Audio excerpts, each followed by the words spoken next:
जय। सच्चे दरबार की जय। शेरा वाली मैया की जय। तो देखी रवि भैया का कहे के बा? सावन के महीना बा।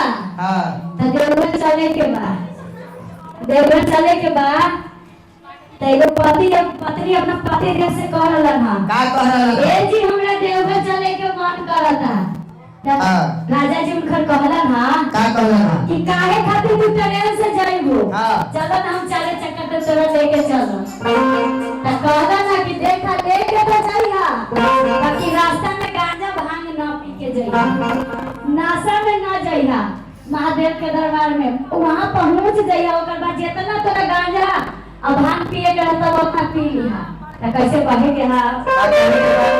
तेज बोलिए शंकर भगवान की जय। अरे संतानियों में जाइहा तो देवघर पहुंचबा। कैसे कहे के का हां कहे के बा?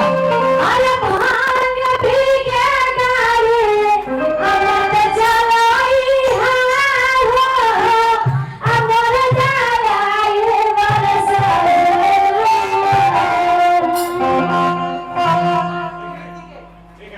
अरे भांग पी के गाड़ी अमर चलाई हां हो अमर चलाई बरसाए। अरे बीचे रही मात गवाराई अमर चलाई बरसाए। बीचे रहिया मात घमराई मंडराई बरसा जाना। अरे भांग पी के गाड़ी अमर चलाई बरसाए। अरे भांग पी के गाड़ी जब चलाई हो मंडराई बरसा जाना। बीचे रही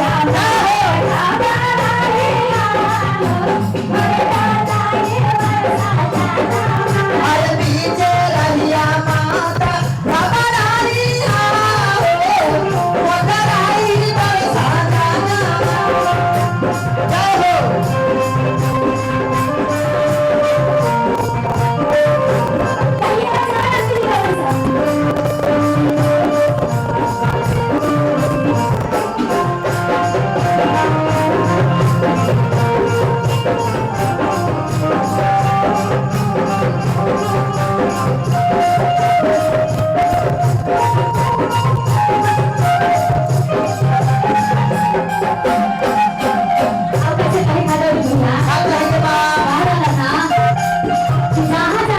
का कहे के बा?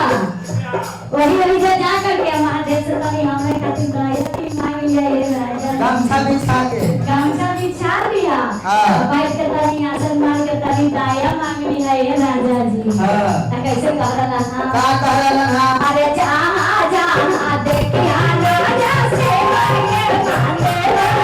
अरे जहाँ जहाँ देखिया राजा सीमा के मंदिरिया।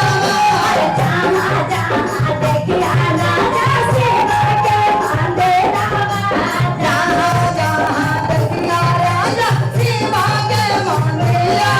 अरे कामा छामे छामे दाया मांग लिया मरना नहीं बरसा जाना।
उनका राजा जी भांगे के न गांजे के भी नशा करेला हाँ तो कहलन कि गांजा भी ना पीहा जाइला तब काहे कि गांजा पी के गाड़ी चलाएगा तो चले के किधर चल जीवा किधर इधर हो ई जते तनी गांजा भी ना पीहा जायला बाबा धाम का चल लेकिन बासुकीनाथ बासुकीनाथ पहले जाए के बाबा धाम तो पहले बासुकीनाथ चल जिया अब फिर बराबर होके चले गांजा भी ना पीहा भांग तो पी ही रहा है बाकी अभी गांजा ना पीहा आ झूठू कहते थे कि हे बाबा धाम आ हाँ अब ना जाइए तो वही जल चढ़ा दिया पहले बासुकीनाथ तो फिर से समझा रहा ना कैसे कैसे अरे गांजा पी के गाड़ी अमर चलाई हा हो अमर चलाई मेरे सजना वैसे ना पूजा कैसे हम कहता नहीं जे सुनी कहा ना कि दारू पी के गाड़ी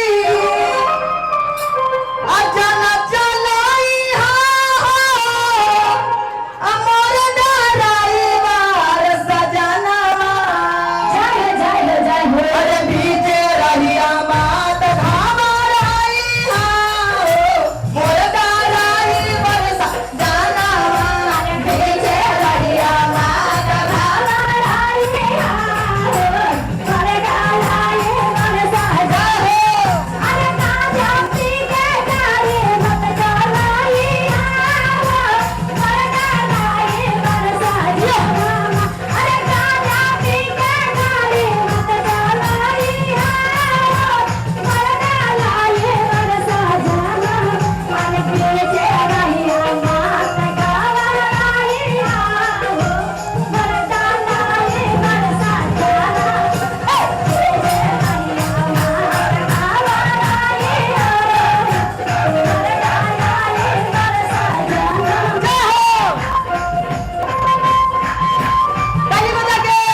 राजा